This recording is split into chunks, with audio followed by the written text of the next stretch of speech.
Welcome to A Pint with Seaniebee, coming to you on a sunny summer's day in Dublin. I have an American singer-songwriter who's about to be the next big thing on my show today. He's recently moved to Ireland, where he's exploring all the wonders of music in our great country. From New Jersey originally. His name is Jared Dillon. Welcome to the podcast, sir. Oh, thank you for having me. It's a pleasure to be here. It's great to be here. We have a mutual friend in Miami, where I think you went to college. Yeah, I studied in Miami for 4 years. Yeah. Kevin, right? Kevin Sharpley, who was a guest on A Pint with Seaniebee previously. You can scroll back for that. But we're here today to talk about Jared, who is a real up-and-coming... how would you describe your music? I read it was Britpop, 80s driven vocals. Oh, God. Yeah, so that's where I started. The way to describe my music now is just pop. Because today pop could mean anything. And my background is anything from classical all the way up to modern day contemporary music. So pop is really me taking all of that influence from every genre, every single influence, and making all that work together. We're going to hear some of Jared's music today. We're going to intersperse it throughout the podcast. It's all coming from his new album, which is being released in the next few weeks.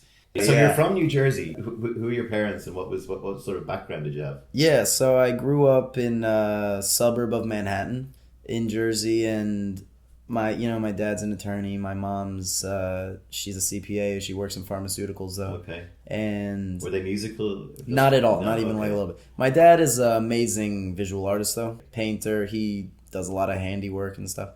His parents, growing up on the tail end of the Depression, the Great Depression, and they were like, you can be a lawyer, a doctor, or an accountant. And so... anything that makes a lot of money. Yeah, anything that is stable and makes money. And he wanted to be a graphic designer, but he couldn't. And he literally went through pre-med, accounting. Really? And then was like, I hate both of these.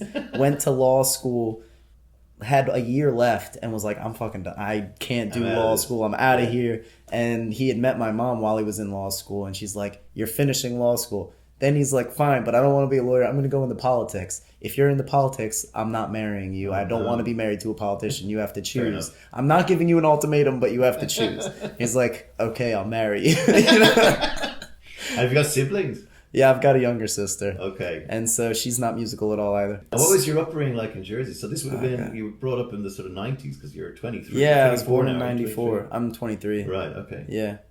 But a lot has happened for one so young. That's where we're going to get the story. It's been an intense training process, you know? I feel like this is really the beginning. Where we're at right now, I feel like I've just completed my training. And I'm ready to take the reins and take control and really do what I meant to do. We'll come back to that because I've in the research I've done of you, I've picked up a lot of maturity and also a recognition or an understanding that how fickle fame can be and how you got to watch yourself and keep yourself grounded and all that stuff, probably through your parents and the people. Yeah, we'll definitely come back to that because I would love to talk about it. I think that's one of the most valuable things I have to share with any artist or any person who's aspiring towards fame, because fame is just a tool. So will we start with when you got sick in school? Was that Yeah, so I was about 15. It was my second year at high school. You know, in a suburb of New Jersey, there's not much to do. So what we would do is we would hop on the train tracks and flatten coins on the train tracks. We used to do that here in Ireland. Yeah. And follow the train all the way up to Walmart. And there was a candy shop up there. We'd get candy and walk back. And so in order to get onto the tracks, you'd have to walk through the woods a bit. So I got bit by a tick and I got Lyme disease. That's where I think I got it, at least. Nobody knows what it is, if it's bacterial, if it's viral. It could be a little bit of both. Who knows? Because it mutates every year like the flu. What it does is it attacks your immune system. It attacks your joints. Mm-hmm. It makes you very tired. And I had it undiagnosed for over a year. So it started attacking my liver. Yeah. It can be fatal, right? Oh, yeah. Like I've had friends who went undiagnosed for several years that are like really messed up because of it. 5-10 years, you could die. Yeah. Depends on the person, obviously. And so the symptoms were you were a bright kid in school, but you were starting to fall asleep and you were... I actually did really well in school. My parents always pushed me to do very well in school, and I was like, I hate school. I would leave my books at school on purpose so I wouldn't have to do my homework. And so I would always go through the motions with my parents, like, did you bring this book home today? Oh, let me check. And I know I don't have it. Yeah. And I'm like, hold on, let me check again. Because, and so one day they were yelling at me, both of them yelling at me. Had to be 8th grade, 13 years old. They're yelling at me they're like, get in the car, we're going to school, you're picking up your books. And I was like, oh, wait, I forgot to hand you this. They had given me a gifted and talented, thing for smart kids. Like, it was just sitting on my desk that morning. And it was in my backpack for a week. I completely forgot about it. And I gave them this thing. They're like, yeah, we want you to take your standardized testing early. So I took my SATs 3 years in advance because, and I actually scored pretty well on them when I was very young. Yeah. I was always that kid who hated trying hard, but I did well enough. But lucky. I just felt I was very lucky because my parents pushed me at every step of the way. I was a bit like that. I did the bare minimum and barely got. I mean, I called myself a straight C student. Yeah, and I would be aced it. C's, that's passing. Are you kidding me? Yeah. Because it's I found such a little point in regurgitating information like that. It's a learning exercise. Yeah, it really is. It really is. And you know what? I really appreciate the memory that I have right now because But it was you had a happy childhood though. Oh, I had an amazing childhood. Yeah. My childhood was one of the best. As high the highs were, that's how low the lows were. And so getting sick really messed up my life. So you've gone from this kind of bright guy who was doing this stuff, and then this thing hit, and so you were everyone was going, what the hell, the wheels are falling off. I was sleeping for 20 hours a day. And, I was running varsity track as a freshman. I was one of the fastest kids in the town, and I was getting slower and slower every race, working out harder and harder, getting slower and slower. What did you think was wrong with you? Did you know something was wrong with you? I knew something was wrong, but I had no clue what. A year later, I had an episode in the parking lot of, I was sick. It was a Sunday. All the doctor's offices were closed. Yeah. My entire family loads in the car. We're like, we got to find you a minute clinic, something that's open today. You know what CVS is. Yeah. You've lived in the States. So we're in the parking lot of a CVS. And hardly the greatest doctors in the world. Right, exactly. Which is partially why it was undiagnosed for so long. They gave you some aspirin. I throw up all over the parking lot of this CVS, and so we finally get in, and they take my blood test or whatever, and I test positive for Epstein-Barr, which is mono. Right. And so they stopped testing me for everything else. And that would happen time and time again. And I was specifically saying, test me for Lyme disease, because I had a friend who was telling me, you might have Lyme disease. Wow. You should probably get tested. So I was specifically asking for it. And every time it would come back, they're like, you have mono. I'm like, I don't have mono. What's mono? Mono is the kissing disease. Right, okay. You just get it from swap and spit or something. Yeah. And so I finally went to a specialist and found out what it was, and they put me on antibiotics for so long, just completely obliterated my immune system. And I was just sick with a sinus infection or a cold or just whatever, anything that I would come into contact with would get me sick for, the next 7 years. Did it get you down? Oh, of course. I thought I was never going to be healthy again. So every other month for years, I was on antibiotics fighting some kind of bacterial infection. Finally, I was like, you know what? I'm not taking antibiotics anymore. I'm just going to fight this. I'm going to build up my immune system naturally. And I just let my body fight it. And I was really sick for a really long time, pretty depressed about it. And it kind of made me the person that I am today. Because you really need to get really down, and you really need to look at the world, and you need to look at yourself. You just need to not be comfortable in order to change, yes. What's interesting looking at you now probably is that you got all of this real early for a kid. That's why a lot of this feels like, in hindsight, I'm appreciative for everything I have, even the bad stuff, because everything, the way it's all been just lining up chronologically, it just makes so much sense. Even being in Ireland right now, it's like the universe was screaming at me. And I wouldn't be the person that I am today without all these experiences. And it's funny because the Lyme disease is the reason I got into music, because I couldn't do anything else. I had so much to say and so much feelings that I was like, I'll put it in a song. I started writing music. So you're basically confined to barracks. You were stuck at home with this, and you started writing. Yeah. Were you able to play the guitar? Were you musical by that stage? I was interested. I had a guitar. I got my first guitar when I was 10 years old. I never really picked it up. I wasn't really passionate about it until I turned 15.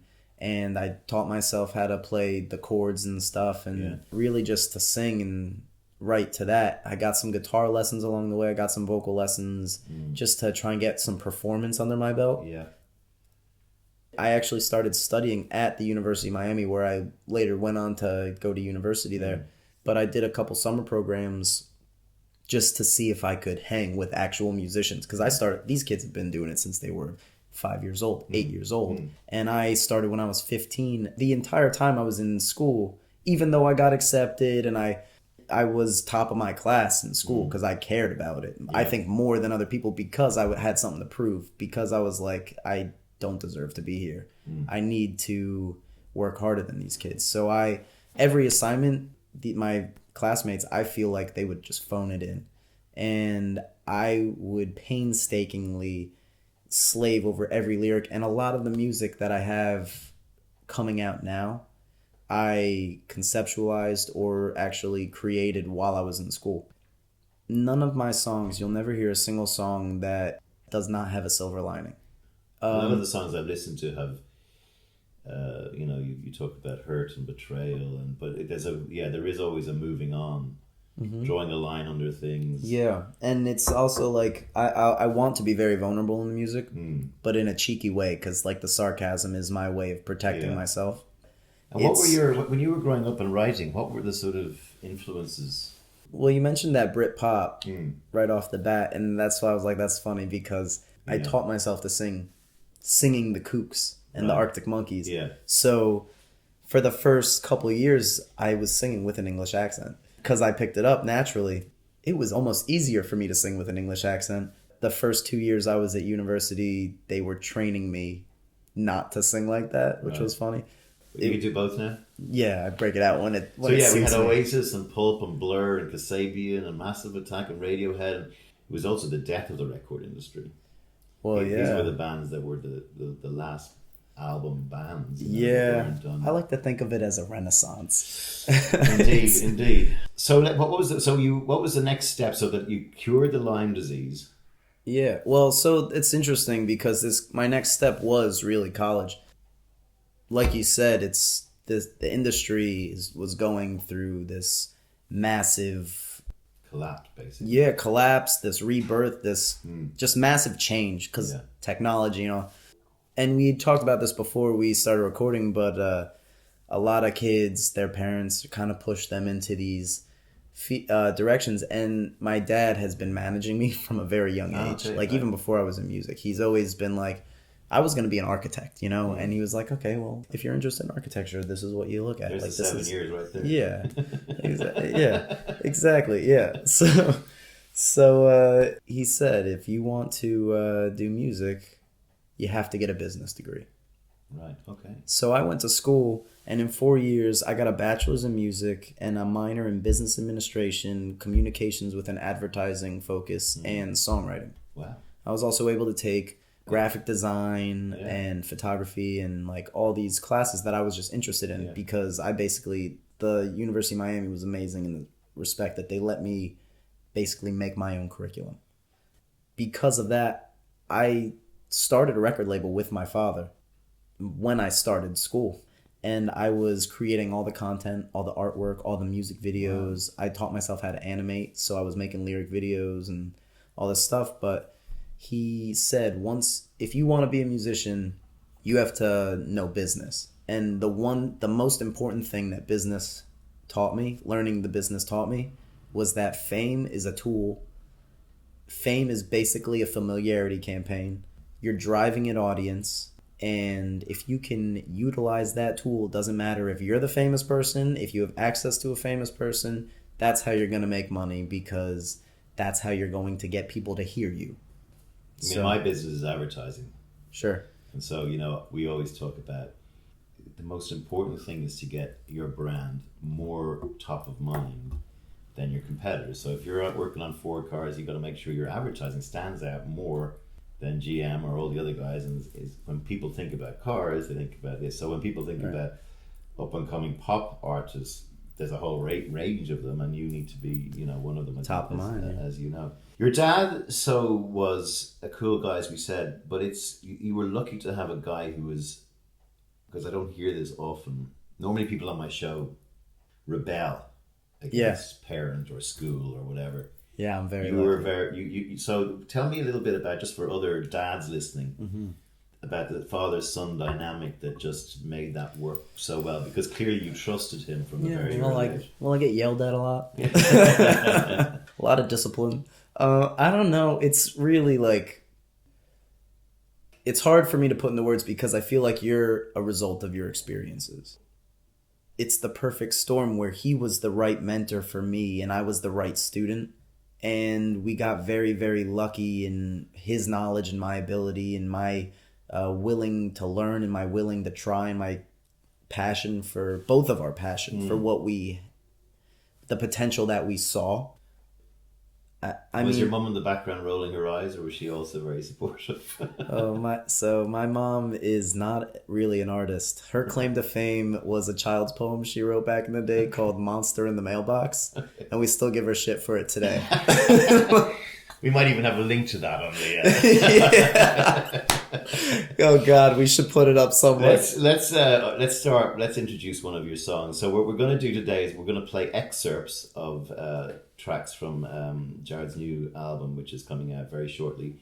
And rather than play the whole track so that you have to go and buy the EP, we're going to play a little excerpt from it. So let's start with the first one that you have first. Sure. Explain the motivation and the thought behind the song. It's basically a summation of everything I was going through emotionally while I was studying and while I was in school. It's a concept album where it's this idea that evolves over the period of 4 songs. And that's why I'm not calling it an EP. I'm calling it an album because these songs will never be released again. They are being released with a short film, an animated short film that's going to correlate. Each song has like a small vignette that all together tells this story where I am a supervillain that you follow me along this journey. And the first song that introduces the EP is called Can't Stop, which is really just a song about seizing the day. Because this is a podcast and I could get a little deeper on it. Yeah, of course. My personal belief is just by being here, I really appreciate science and I appreciate history. And I believe in the idea of this butterfly effect where everything you do affects everything around you. By that logic, you don't have a choice but to change the world. Just by being here, you are changing the world. It pulls into question the idea of free will. And so I believe that your free will is your ability to choose not to fight who you are meant to be and to follow this path. And that's really, you mentioned how lucky I've been in my life, and I've been so lucky. And I believe it's because I see these opportunities and I'm like, well, then I might as well follow this. If this is an opportunity presenting itself to me, then who am I to slap the universe in the face and say, no, I don't think so. Mm-hmm. So my free will is my ability to be who I'm meant to be. Right. And I think that whether you fight it, that opportunity, fight your own path or not, that is who you're meant to be. Yeah. But I personally choose to be myself. And Can't Stop is this song about being yourself and coming to terms with the idea that I'm going to change the world, so I might as well do it to the best of my ability. This is Can't Stop.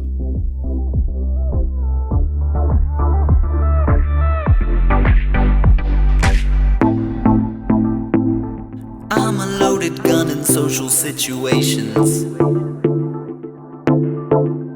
getting passed around. Never learned to leave much to imagination, and I just can't stop. And I'm not coming down till I turn myself around. It's a matter of time, and I just can't stop. 'Cause I know if I do, I'll be 6 feet underground. It's a matter of time. Oh, let me lose control.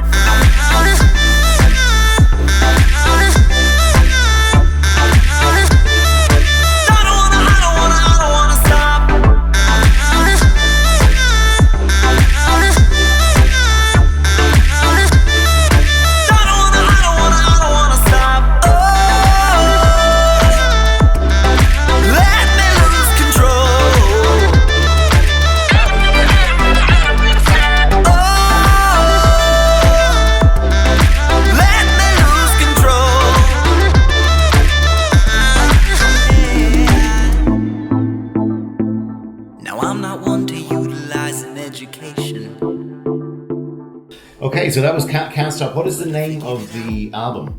This is the Consequence album. Okay, Consequence. We'll have a couple more tracks from that album before we finish, little excerpts from it.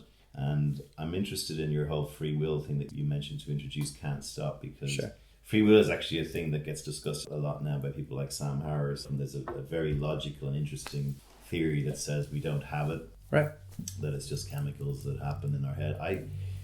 I don't go quite that far, and I think what you said is interesting as well. My view on it is that we have a binary. There's the old story of the guy who used to flick a coin for every decision in his life, and I think it's a movie as well. Yeah. But we're confronted with issues, and we have to make a decision to go left or right, or on or off, or yes or no, or do or don't, and all these kind of things. What's interesting about what you said is that when you have a higher purpose or goal or best self or ambition for yourself, or what you look at yourself in the mirror and say, this is the person I believe is the best me, then all those decisions, the binary ones, can be actually evaluated within that context, and you can make it. It'll help you make a decision. Is that fair? Yeah, absolutely. It's like they just heard in the song, the big hook is "Let me lose control." I see so much more, and I think that's a very important concept for people to grasp, is that there is something greater than us. There's so much more than just the individual. There's so much out of our control. True free will, we would be able to say, I don't like this. I don't like this aspect of the world. So I'm going to change it. It's different now. But you can't do that. You don't have that kind of power. You don't have control. And if you don't have that kind of control, then you don't have free will. But you can play your part, and that's really what this album is about playing your part. Because if everybody played their part, then we would change. Well, that's the thing, everybody is playing their part, whether they want to or not, because that's what this world is this perfect balance. We don't have to go right into the next song, but really I kind of skipped ahead a little bit too, because the idea of the free will and playing your part becomes, am I good or am I bad? What is my part? And you're playing a villain. And that's why I'm playing villain, because I think Are you that's a the religious most guy? fun. I'm not religious, but I do believe in God. Okay, so you believe in a higher power. I believe in something greater than us, because okay. I think I would be foolish not to. Right, okay. All right, so again, let's just go back now just to the chronology of the thing. You're coming out of college with all these great studies under your belt. What happened then on your journey? So I left school. I graduated. Mm-hmm. Immediately, I graduated on a Friday. I was working with Hollywood Records at the time, and they said, okay, here's what you're going to do. It's called the Summer Songwriting Challenge. Well, we want you to write 50 songs in 3 months. And I was like, done, I'll do it. I had no idea what I was at the This time. Is Disney, was it? Yeah, well, right. so what I was doing was they were looking for a hit, and they wanted me.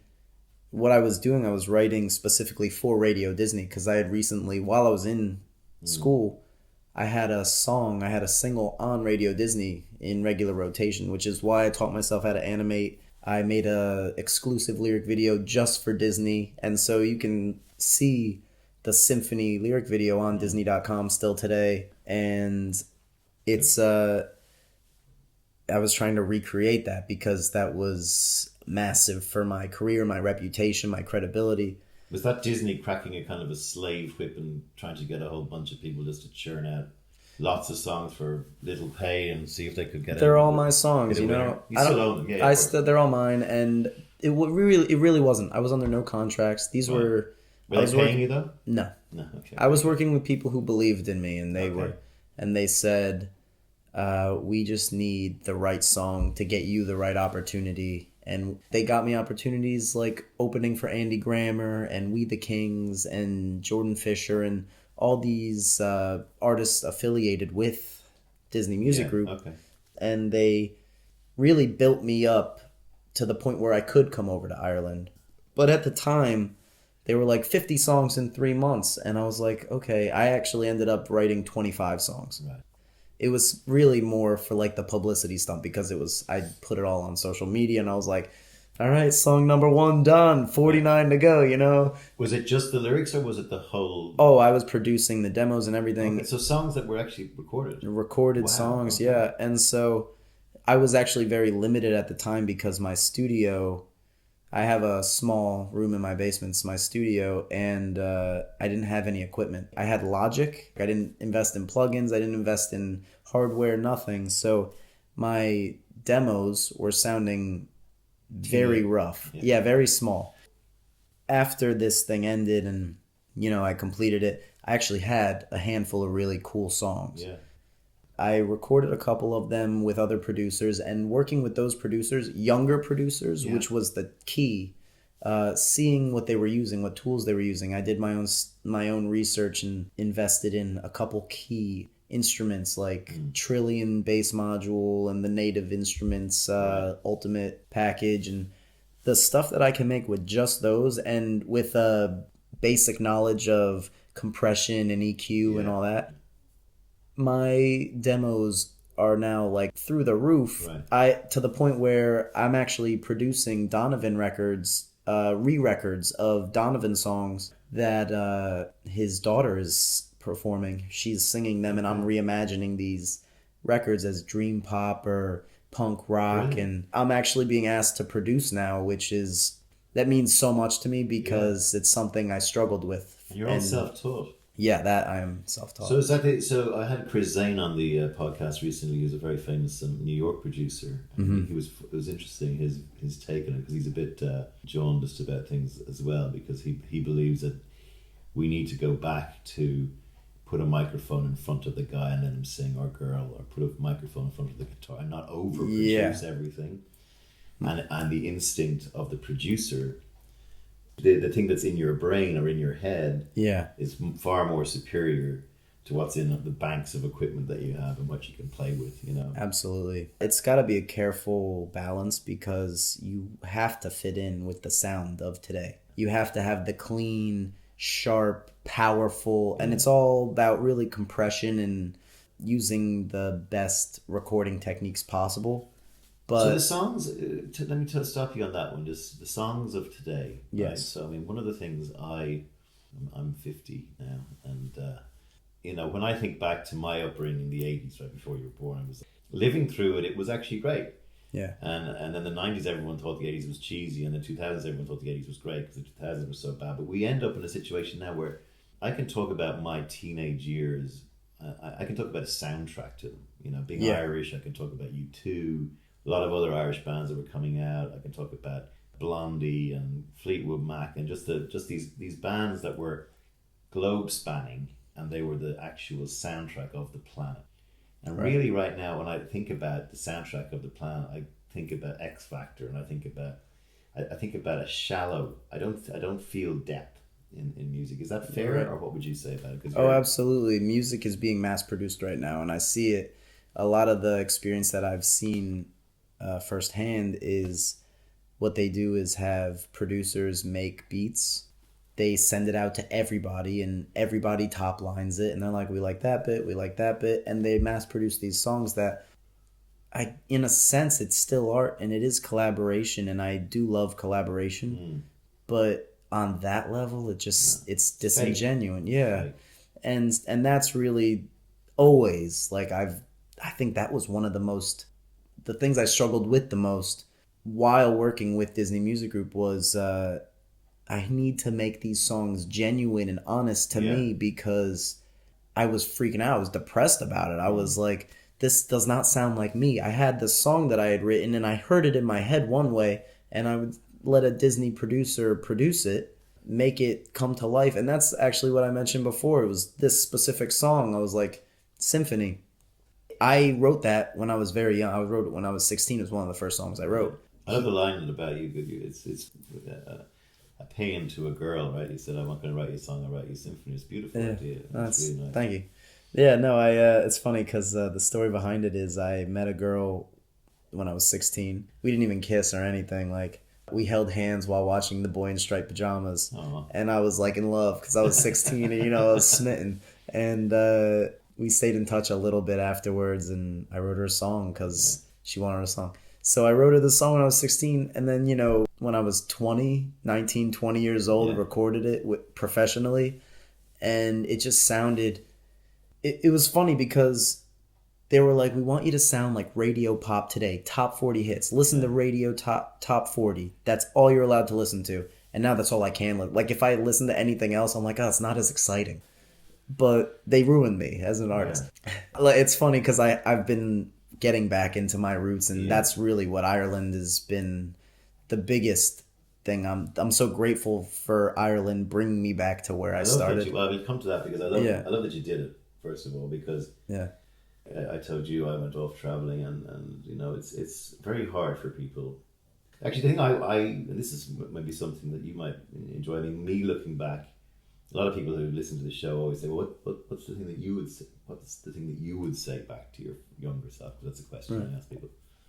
Is that the scarier the thing that was presented in front of me, the more terrified I was of it. Those ones that I did were the most important. You know, the things that said, I can't do that, it'll not work. You know, even up till recently, quitting the ad business at a fairly senior level, when everyone's going, what are you doing? You're making the most money you can make. I'm like, I don't like it anymore. And so we only have one trip around. One person said to me, we only have 30 summers left. You have a lot more, but But that's a crazy way to. Yeah, wow. And I was like, and she said, we have 30 summers left. We only think about how many we have left when we have 15 left, and the last 5 are probably going to be shit. Right? And I was 47 when I heard that. Man. And I went, should I be working 9 to 5 selling nappies? Yeah. And razor blades, or could I be doing something else in my life? And that's kind of where I went with it. Give us your second song. Let's do that. Second song. So kind of touched on it, was this idea of good and bad and your effect on the world. And I mean, what you just said, it's like that was you following your path. Yeah. And that was you being yourself. So that's you exercising that free will, and your impact on the world because of that. Is it good or bad is irrelevant almost, because it's justified to you. It's justified to your own perspective, your own experience. Mm-hmm. That's what this song is about. It's called Justified.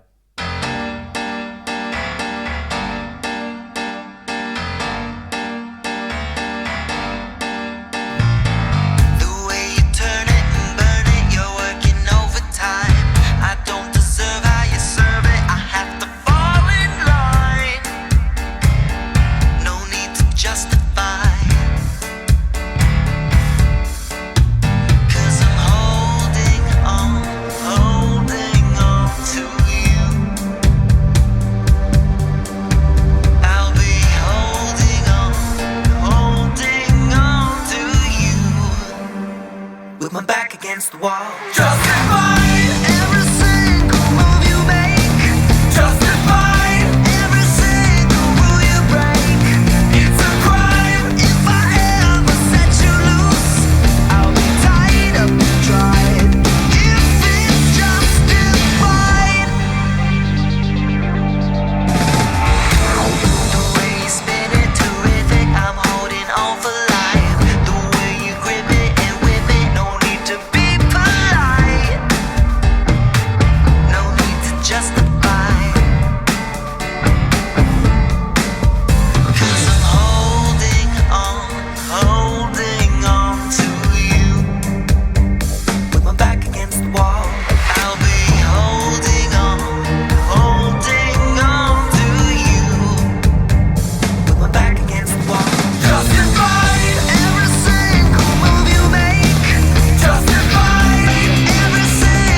What is Justified?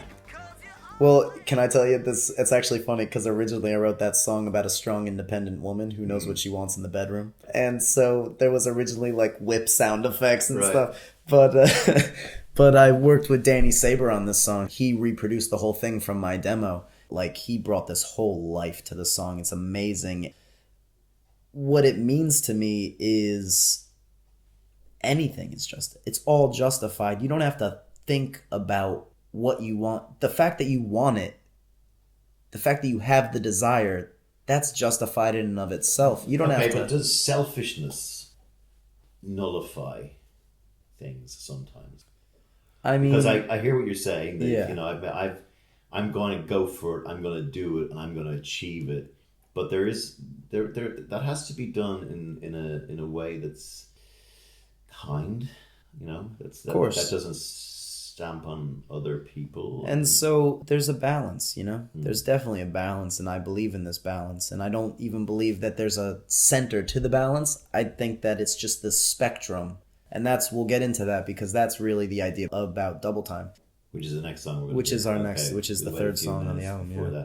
That. So the other thing is things are happening quickly for you. You're now merging I guess 1920 with, you know a little about an awful lot, and you know a lot about certain things, and that's being blossomed, but also the sort of other ancillary things that you study, business, advertising, graphic design, is all coming into play in all of the stuff that you're doing. Talk to me about two things. One, how you felt, and did you think, I'm making it, I'm about to make it, and how did you keep yourself grounded? It's so weird because there are days where I'll write a song, moments really, where I'll have a piece of art in front of me that I've just created, and I have no idea where it came from. It just happened. I'm like, this is special. People need to hear this. This sounds to me like something that will be remembered. And then, you know, I go out and I listen to other people's music. I'm like, I will never be that good. It's this constant struggle where it's like this back and forth where I'm just trying to make the best that I can, and it almost doesn't even matter what I think of it if I can just get people to hear it. I just want people to hear it and tell me what they think about it, because yes, I need the validation. Yes, I need my ego to be stroked a little bit, but these ideas, I don't need you to agree with me. I just need you to think about it, because that was really one of the hardest things for me to come to terms with. And that's what the song Justified really captures, that emotion for me. Is my second year of university, I'm staring in the mirror, looking at myself, so unhappy, and I don't know why. Can you point your finger on why you think you were unhappy now, looking back those few years? There's a lot of reasons. Yeah, I was making music that I wasn't proud of. I was dealing with people who I didn't like. Right. People were letting me down, and people were using me and taking advantage of me.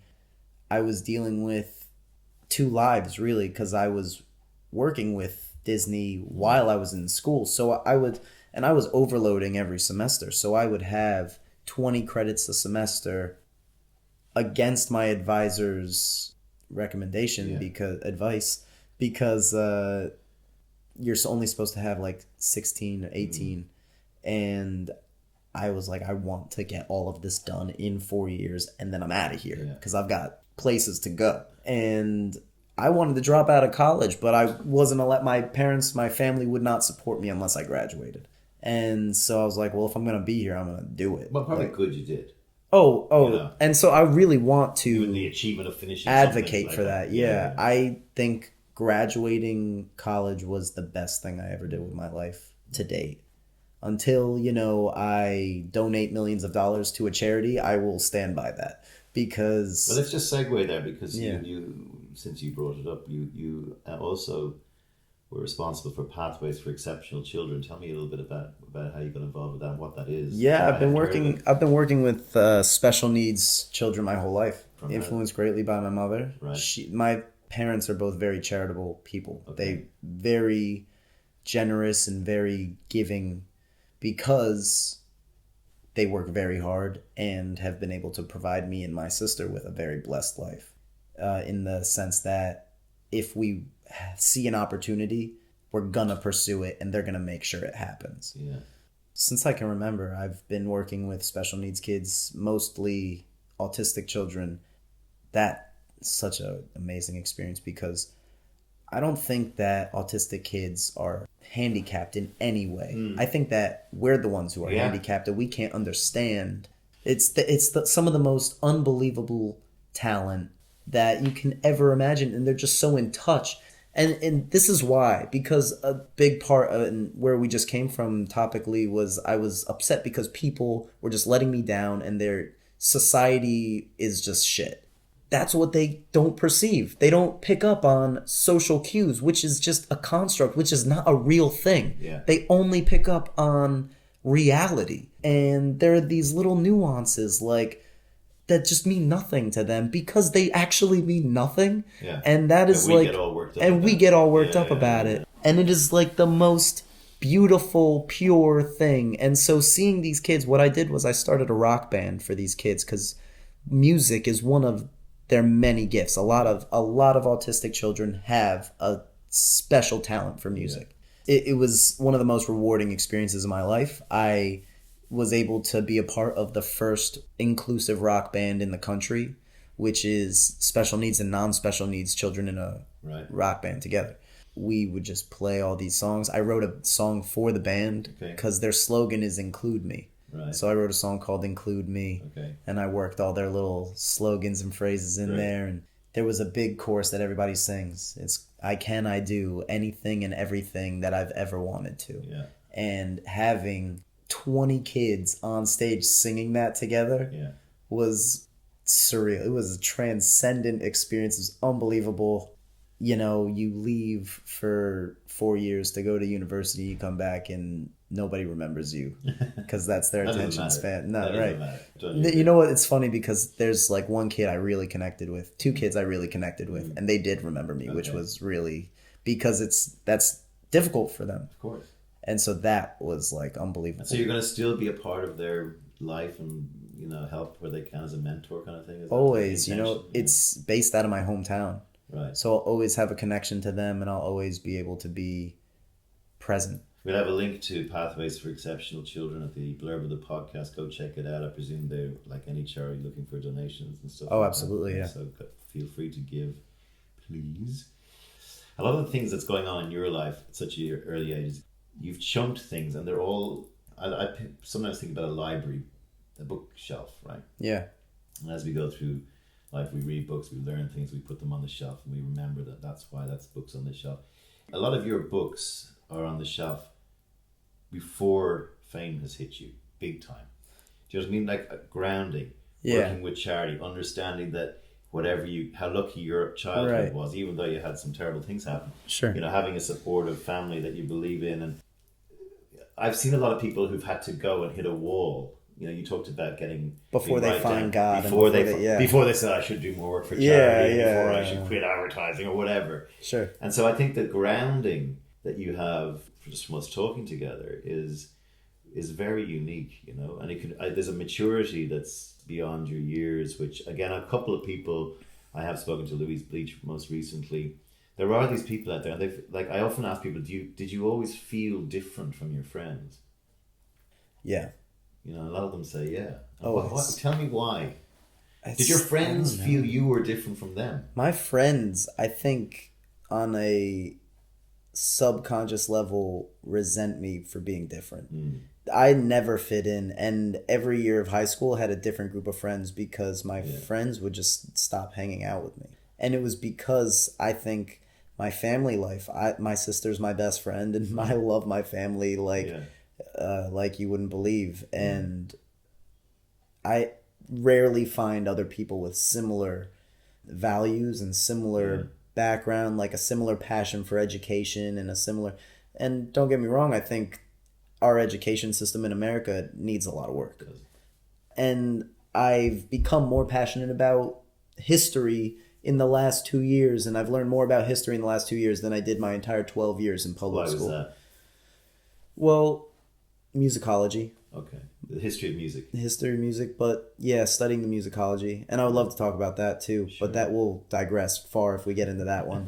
But well, give us a summary of it. We're on it now. So. History is great because it's facts and it's tells you, you know, it's written by the victor and, you know, all that. But it's facts and it's what where we came from, but musicology, the music of the time, tells you how people were feeling and why a lot of these things happened. And it gives you insight into the people. That's you go back to the classics and Baroque period and Beethoven and Chopin. Absolutely, yeah. So that was part of my education in Miami. That's another thing, you know. It's an amazing program they have out there. They take you from Baroque all the way to modern pop. And if you really want to learn, the things that you pick up are just like, you leave that classroom and you're like seeing the world another way. That mentality, that concept is my greatest influence in writing music, because I like to think of my music as a timestamp on today. Everything, it's not, you know, money, drugs, sex, weed, like whatever. It's free will and good and bad and what's going on today and social media and this need to be loved and how it's amplified by social media and the hierarchy of needs that we live by, that you, I'm sure, are very familiar with because of advertising. And I think that's one of the most incredible, the Maslow's hierarchy, I think, is one of the most incredible tools. We'll segue for a minute, because you're, you know, you probably had been close, but you're, I guess, millennial or whatever. Yeah, I'm like just on the back end of millennial. But, you know, I hate using those fucking words. That they're advertising people who exactly. That. But, you know, you represent, you talk about your desire to represent the integrity of the moment and the integrity of what music can be in this moment. You've just come out of America. America is, and it's not just Trump. I mean, I think it's been driving itself into a swamp for 20 years. Absolutely. What is the view, like, and going, and, you know, let's include your comment earlier about, you know, having choices to make and making sure that we individually decide the right choice. And if we all did it, we'd probably move, but we can't individually. Where do you see your country now? You're the next generation. It's gonna you're gonna have, your generation's gonna have to fix this mess up. Yeah. It's funny because, like I said before, I've never really felt like I fit in. Whenever government is involved, I feel like an outsider, because first of all, I do think that every government around the world, they're all doing the same thing, just in a different way. And they're all just trying to control the people, and it's for better or for worse, because there are a lot of people out there who I don't agree with, and who am I to say that they're wrong, because their perspective is justified to them. Sure. I don't think that they should be running our country.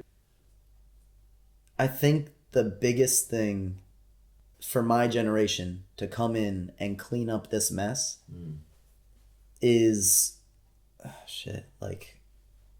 to really put government in perspective and realize that as an individual, one of the best parts about being an American citizen is the ability that you have to speak your mind and to actually get people who are like-minded behind you and create a community of people who agree with you, because in a sense, trying to force a common idea, especially in America, you have this ability to create your own community. They even, down to the state, let you dictate a lot of your own laws. And if you have a perspective, have a point of view, social media, you can find people with the same ideas and the same beliefs. And when you spoke about the silver lining element to your own work, I do believe there's a silver lining to Donald Trump, because I think that one thing he has done is he's frightened the bejeekers out of not just America but the world. Yeah.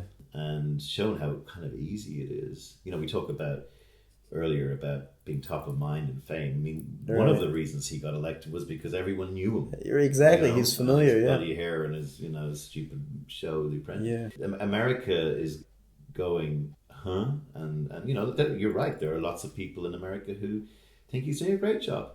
You know, to the point where he might even get elected again. I hope not. But you know, at least what I feel what your point is that, like, we had earlier this year the school walkouts over the gun issue. I mean, the gun issue is like everyone over the world is just like, oh, really, America, really? At what point are you going to do something? Right, because it's just constant. It's ridiculous, yeah. And this is like our normal.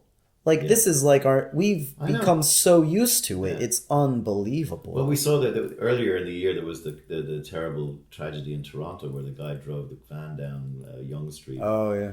And one cop with a gun, and this guy was cray, and he was pretending he had a gun, and the guy didn't shoot him, and the one cop managed to take down the guy out of the van, handcuff him.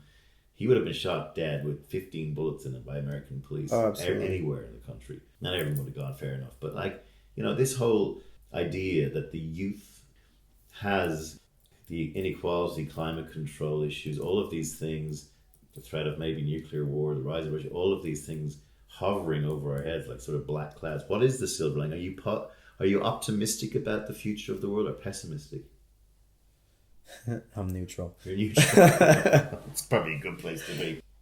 You get rid of one evil and another will arise. There'll always be evil. There will always be evil, and the world is just too big. There are definitely things that we can do to solve these great problems. And I think at the root of that is just understanding and being able to see somebody else's point of view.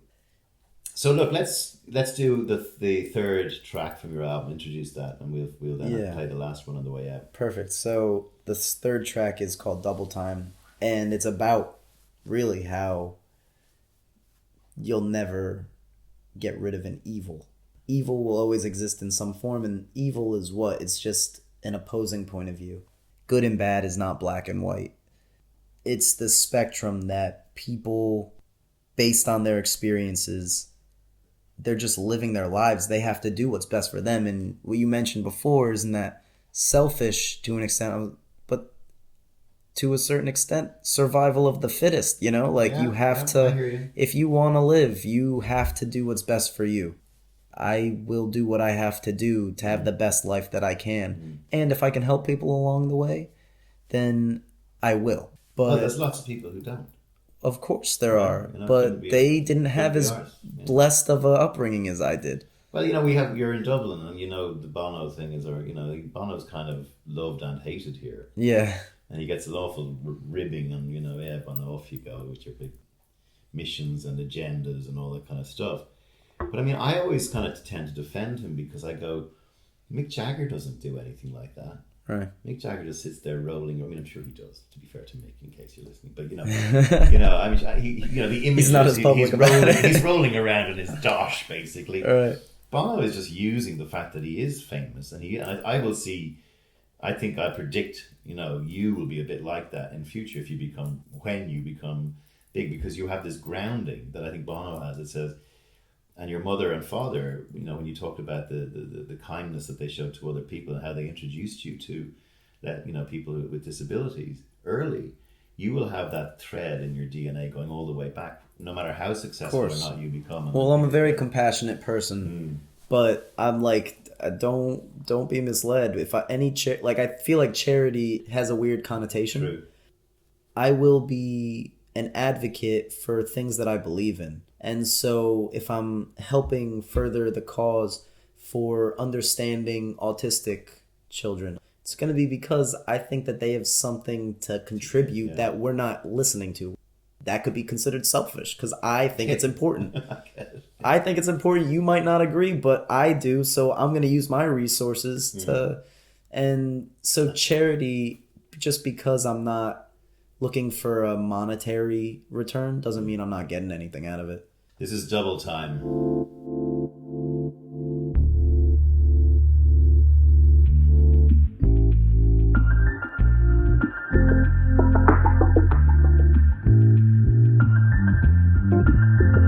We live a double life, a double standard at the end of a double-edged knife, a double back, double take, double the trouble, the more ground that I shake. Well, I would live a life of crime before I let the law try to change my mind. So you better make mine a double, cause I'm doing double time. Consequence, so when you come too far, see the world is just the price you're after. Consequence, so when you're too far gone, risk it all to be the last one standing. Consequence, so when you come too far, contemplate until the morning after. Consequence, so when you're too far gone, up all night. If all I had was love, I would never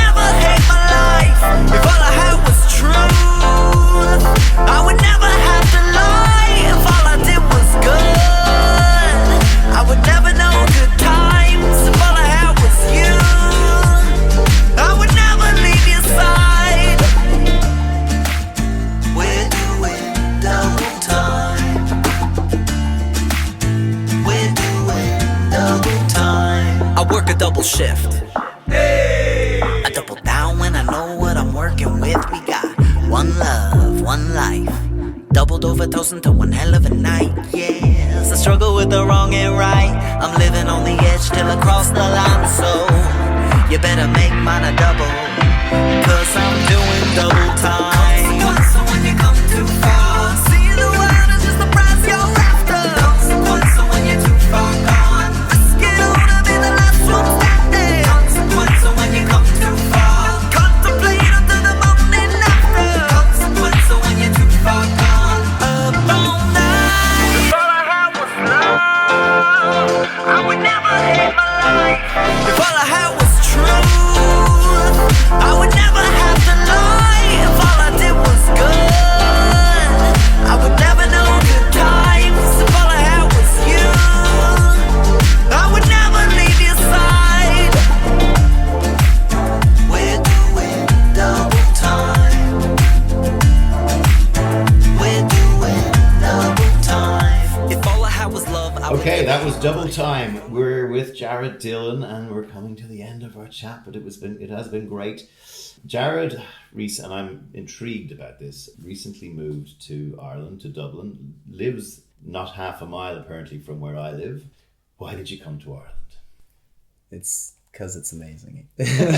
Was it calling to you? You know, it's funny. Like, again, it's opportunity presenting itself and having the support and the timing and everything just lining up so perfectly that I was like, yes, Ireland. There's so many things that have intrigued me about Ireland, like the musicality of it, really. As a student of musicology, American music is greatly influenced by the bluegrass country. Yeah, exactly, which is really the heart and soul of bluegrass, evolved into jazz and Afro-American music, which evolved into what we have now, singer-songwriter in pop music. Yeah. And this is funny because I was just talking about it with co-writer James Walsh last week. Mm-hmm. We were just talking about how every single person in Ireland, well, let me start by saying anywhere else around the world, you're either a musician or you're not. You play music, you don't play music. Right. In Ireland, you have your musicians who go out and they perform, but when you pull a guitar out in a room, you just pass that guitar around and everybody knows their one song on the guitar. Everybody plays the song. We have a inculcation from when we were very little. I'm not sure whether it's as prevalent today, but certainly when I was growing up, you had to do your turn.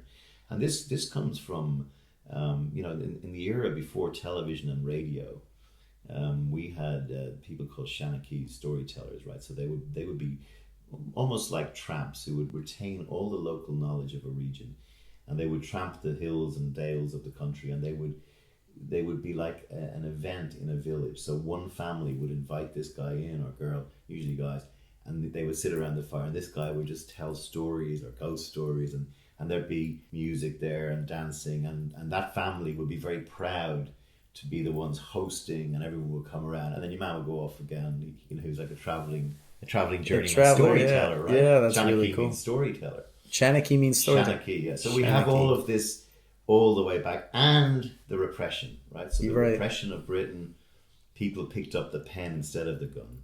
People picked up music to celebrate fallen heroes. And so when you look at, say, us versus Scotland, we're kind of similar people, but we, pound for pound and person for person, have an awful lot more poets, music people, writers, comedians than Scotland does, and that's because a huge amount of it is about the famine or the rebellion or all this kind of stuff. Right. Yeah, that's amazing. So that exploring that idea is a big part of why I'm here. I'm actually working with Bob Geldof's production company, Zinc Media, to put this documentary together, really exploring the songwriters and this culture of music and storytelling in Ireland as a complete outsider with no ties to Ireland, just someone who appreciates what were your first impressions when you got here? What did... It's funny because as soon as I got here, I was welcomed immediately. I was so shocked. Everybody's like, why Ireland? I'm like, because everyone here plays music. Yeah. Your national symbol is a harp. Yeah. Good point. The symbol of Guinness is a harp. Yeah. It's like I'm following the harp. I'm taken the full tour, and it's been, because I'm a musician, I feel like I've been welcomed in a way. Yeah. It's been special. It's brought me back to where I started, where it was just me and a guitar, picking that up and telling stories, and singing from the heart, being so painfully genuine and honest that I'm glad that I had this experience, because being in America and writing for a pop outlet solely, I could see that have taken a toll and sucking the life out of me. 15 or 20 years doing that. Oh, Of your life. I'm probably still about to blow 20 years doing it, but at least I have No, I this mean on now. your Yeah. terms now you're Well, doing yeah, it. but I mean, exactly. Now I'm doing some it on other my guy's terms. done. Yeah. Exactly. And Really. the other thing I'd say to you, I mean, I looked Perfect at your where you've played. You're not the fancy Dan in from New Jersey who wants to play. Well, you've gone and seen under the grass of Ireland. Oh, I'm in playing. Tullamore, and you've played in Sallynoggin, and you played in Galway. Oh, And yeah. you've done some work with Paddy Casey. How did you find Paddy? Well, he was actually my first collaboration out here. I got paired up with him. We met up at Grouse Lodge. It was, Very famous studio. yeah, it was hooked up this writing session, and it was actually pretty difficult because he doesn't like to collaborate, No, Paddy. Yeah. I don't know. He must have heard some music. Maybe he likes what he heard. Well, but if you look at Paddy's chronology, he was discovered around your age, and, and he's worked hard yards, and he probably sees a lot of that in you, because I see it in you. When you talk about pop music, and you referred earlier to the churning out element of it, and I call it the take that factor, where there's Louis Walsh and all these guys who are manufacturing bands. Oh, you'd be good with him and her, and right. The integrity of the business seems to be just in flitters at the moment. You've come over, and again, it goes back to a lot of the little things that you've done in your life. You said, no, I'm going to learn, and I'm going to do my hard yards, and I'm going to roll up my sleeves. Like, what do you think Ireland so far, you haven't been here that long, but take your writing. What effect has this country had on your writing? So I mentioned before how I put like sarcasm and like little cheeky turn of phrase, kind of as like putting up a wall. So I'm vulnerable and I'm telling you actually how I feel, but I'm being a little cheeky about it. So I'm not as vulnerable as just being naked out there. Yeah. Being out here, the first song I wrote with Paddy was like, I get like a pit in my stomach, like when I perform it, because it's just so vulnerable. And I mean, I love the song. I think it's one of the most amazing What's songs. the name of that one? Here I Am. Okay, we'll put a link to that on the podcast as well. Oh yeah, when it comes out, it'll be part of the soundtrack of this documentary. Okay, great.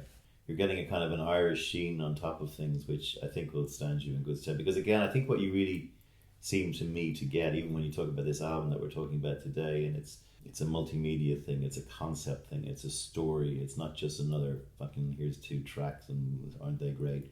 It's a journey that you want to go on. You're playing a villain, you're talking about issues to do with life and free will and all this stuff. Not many people do that, and also you're just getting this maturity at a very young age, which is understanding that you need to do X, Y, and Z, and you need to, it's almost like the Malcolm Gladwell 10,000 hours. You can't become unless you know what you shouldn't be. You know what I mean, as well. So you need to know. You seem to understood this. So the other thing that we have is, you're right, we have all this music going on in this country, and the musicians that are here that you're bumping into are very jaded because of the fact that it's almost impossible to make money here. Right, that's why most of the musicians here would give their right arm to go over to New Jersey. Right, yeah. It's hard because people aren't buying albums anymore. The venues, there's so many of them, that they don't pack out. It's hard to, What are your predictions, if you have any, on where you see the industry going? Because it's becoming performance industry again, which is good if you like live gigs. But the money in music is going to be in licensing yeah. and merchandising. I think you're always going to need music. Just always have it. It's such an important part of just being. especially Ireland's a very small territory. If you're just gonna work around here, you're not gonna really be able to support yourself unless you're licensing your music and unless you're writing songs that connect on a global level. The money is gonna be in licensing and live performance. If you can draw a crowd, that's how you'll be able to support yourself. That's what I'm focusing on, at least, because I'm not trying to sell records. I'm not trying to. I mean, don't get me wrong. Go buy my record, but but no, I'm not relying on that because it's unrealistic, especially with technology the way it is. Where would you, if you're 23, where would you like to see yourself at 33? 33, I would like to be 3 or 4 albums deep and have started my own fashion line, my own Netflix original. Hey, Netflix. Don't upset me. I might switch to Hulu. But I've got ideas for a sitcom. I've got ideas for something I think would actually be really cool if like HBO picked it up. Like I have a lot of sci-fi ideas. I've got a lot of comedy ideas for screenplay. You're into acting as well? Yeah, I'm into acting. I'm a producer? Yeah, I'm a producer. I've been doing visual art my whole life. From painting and sculpting to music and acting and all that. Before we finish, what would you say to, I mean, again, you're really only on the start of your journey, but you have got, there's a good quote you might like, which is a lot of us spend years climbing up a ladder only to look over our shoulder and realize it's been resting against the wrong wall. Yeah. Which is good if you think about it. But you are on the rungs. What would you say to, a lot of your fans will be listening to this, I'm sure. What would you say to like a kid, who's 16 or 15, who hopefully doesn't have Lyme disease, but who does feel different, who does think that they have something to contribute? What would your advice be to them? I'll try and make it very brief. 3 main points. 3 of the most important points I think I've picked up. You can't do it alone. Learn the business. As hard as that can be as an artist, business. It's running the world. And don't be afraid to self-promote, because networking is everything. There we go. That was Jared Dillon. Jared, play us out speaking to your last point about self-promotion. Let's finish with the last track, and we play this one in its entirety. The last track is just about having a good old time. What's the name of it? It's called Party Goes All Night. Jared Dillon, thanks a million for being on a Pint with Seaniebee. Best of luck with your career. I feel privileged to be having this interview with you, because I think when I'm dead and gone, you'll be a big deal. Well, I hope it doesn't take that long. Hopefully I still have 30 summers left. 30 summers, right? Look after yourself, dude. All right, thank you very much. Enjoy Ireland. Yeah. See you. Original Rude Boy taking you down to the party. Turn up the music. You know why? It's a party time. It's going down. Telling everyone I know. Filling up my house with the best available. We get numb in the cranium, dumb in the brainium. Girls hotter than uranium. Hey girls, go hotter than titanium. I'm alive. Feel like I could go all night. I'm on fire. Life is an electric wire. I wanna see you on your best behavior tonight. And remember, if you can't be good, be great. Alright, wait, did you say what I think you said about can't be good, then be great instead? Listen, no grind, no shine, no traction. Friction on the dance floor, now that party cracking. All night, how we do, that's what's happening. I'm in the spot, but I'm not, if they asking. Backstroking in the punch, party crashing. Me and Kid Dylan get 'em up, time for action.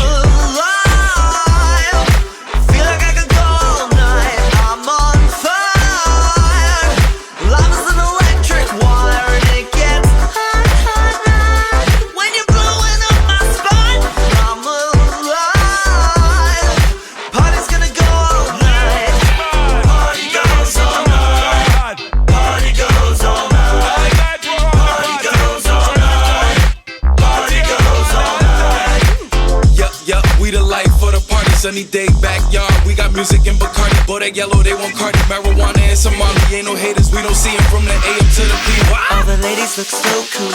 That's right. Bikes run by the whirlpool. Pop, pop. Getting played like a cartoon. Taking selfies in the bathroom. We get numb in the cranium. Good medication, huh?